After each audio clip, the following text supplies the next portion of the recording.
Jane Huxley, how's things? Things are terrific. Thank you so much. So, how long have you been the managing director now for Pandora for Australia and New Zealand? Well, I was fortunate enough to get the opportunity to be the founding managing director of Pandora in ANZ, and I started this business in my house in November of 2012.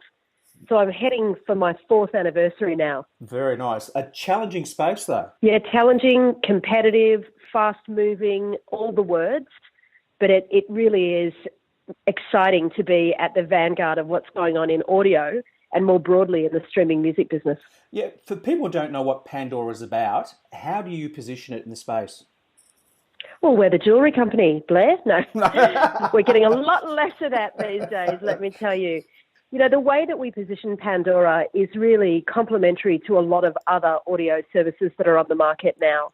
We are really a redefined version of radio. And what that means is that we're after people who just want to walk into a room, push a button and have music play. You know, these are people that are busy, they're getting on with life, you know, they're exercising, they're minding kids, they're working, they're commuting, they're trying to do everything we're all trying to do. And it turns out that all those things are better when you've got great music with you. Now, our point of difference from traditional radio is really our promise that we promise to play only music you love, which is kind of a big call, but that really talks to the roots of our company and the Music Genome Project. Yeah, so tell us, what is the Genome Project? What's that about? Really is probably the world's largest taxonomy of music. Now, what I mean by that is it is essentially a database of all of the tracks and albums and artists that we've ingested over the last 16 years. Mm-hmm. We take each piece of music and our music analysts listen to that. An actual human being will listen to the music and they will tag each track with up to 450 unique attributes describing everything about that music. Now, today we would call that metadata attached to a track. Now, when a Pandora listener comes along, they give us the name of one song or artist that they love, and we look at the metadata, and we are able then to stitch together a personalised radio station based on the attributes of the music that they've told us that they love.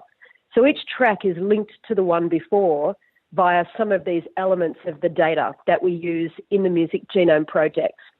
Now, the users are able to thumb up and thumb down to further guide their own radio stations. And over time, you are able to train Pandora to play just the music that you love.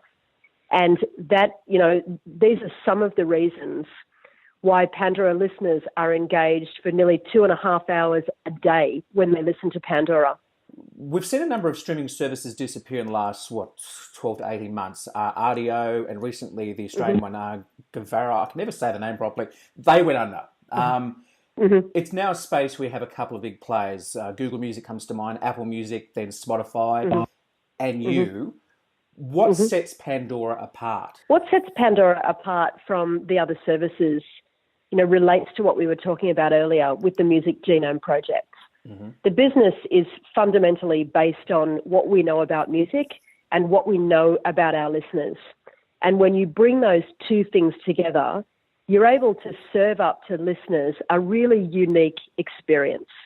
You know, when we survey our listeners and we do research in the market, we quite often ask them what they think is different about Pandora. And some of the things that they say is, you know, nobody knows me as well as Pandora. Nobody knows my taste like Pandora. Nobody can predict what I want to listen to and help me to discover new music like Pandora can. And that all comes back to that music genome and that deep understanding of music, coupled with that very deep understanding of our listeners. And the bottom line is we've been in this business for nearly 16 years. You know, Pandora was founded in the year 2000. And since that time and the reinvention of Pandora in 2005 to become Pandora.com, we have recorded every piece of information that our listeners give us. And we go back to that information, to the thumbs, to the behaviours, to the station starts and stops, to the skips. And we're able to take all of that wisdom of the crowds and continually feed it into making Pandora a better product. So it's almost like a lifelong mission for us. Okay. And we've been very, very focused on being the best in breed in streaming music for 16 years.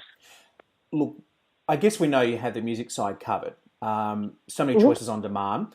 The one thing that radio has is obviously on-air talent. Let's say the human voice.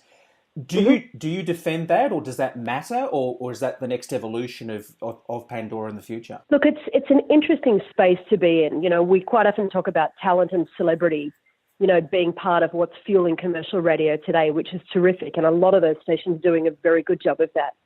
When we think about non-music content on Pandora, we have actually done quite a number of very large-scale experiments over the last year to understand what a Pandora listener might like to listen to and how they behave.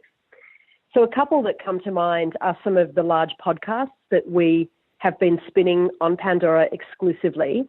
Serial and This American Life, two of the largest podcasts in the US, have been available on the Pandora platform for the last 12 months. Mm-hmm. Now, that's been a really incredible experiment for us and something that we'd like to continue to do. That added an extra 47 million listeners to those particular stations. And it was a real foray down that spoken word path. Now, another experiment that we have been doing over the last 3 months is what we call a hosted station. And again, we've done this in our US business primarily as we try to understand how this will work. Questlove, who is a significant multimedia personality in the US, has been hosting a station on Pandora for the last several months. That has had incredible stickiness and brought a whole lot of new listeners to Pandora. And it's really the advent of listening by appointment, which we haven't really done on Pandora to date. So we're going to continue to experiment in these areas and then to do things that we think will make sense for our listeners. There is never a time where we're not pushing the boundaries on Pandora and where we're not experimenting, whether it be with content types or music types or advertising formats or listener experiences. When you get a base as large as Pandora's is in the US, it's possible for us to continually experiment and try all the time.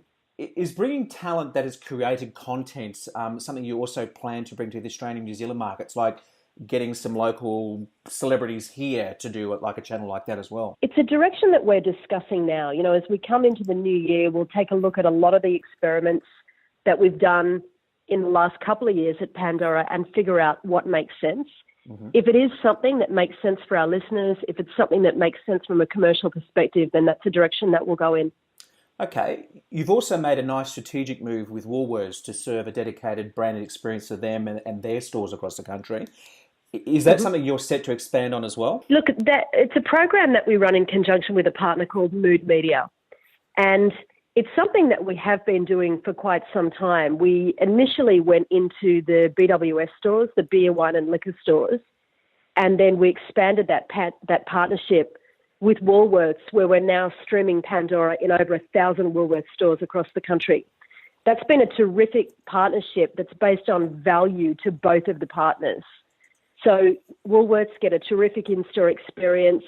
They get the extension of that online into their branded radio stations. And of course, for Pandora, it's great for us to get exposure for the music that we're playing to the Woolworths shoppers, the millions and millions of Woolworths shoppers that come into their stores every week. So it's been a fantastic partnership. And yes, we'll continue to do those where they make sense for us and make sense for our partners. It's not the only kind of partnership we do. We've also launched with Uber. We've got some great partnerships in consumer electronic devices with the likes of LG and Samsung, with Bose, with Sonos, with set-top boxes, TVs. And in fact, we launched with Samsung a fridge that plays Pandora last month. So, we'll go where it makes sense is really the answer to that. Overseas, we've seen a number of other players partner with radio stations to produce unique branded content as well on their platforms. Mm-hmm. Is that something that Pandora will seek out here as well? Can you give me an example of what you mean by that? Yeah, look, I've seen Spotify, for example, over in Asian markets have tied up with a major radio brand where they might feature their countdown or talent on the channel as well. And it's a branded experience between Spotify and Station X, whatever it might be. Yeah, I mean, that's an interesting partnership for Spotify. I never say never when looking at new opportunities for us, but it's something that we are more likely to partner with established partners in the market. So, working with Universal directly, for example, or working through some of the music publications to share our data. We acquired a company called Next Big Sound, who power a lot of the charts in the US and for Pandora. And, we are more likely to partner through Next Big Sound with industry bodies that want to use that data or leverage that data sort of to shine the light on more musicians and artists. That's probably a way that we would do it.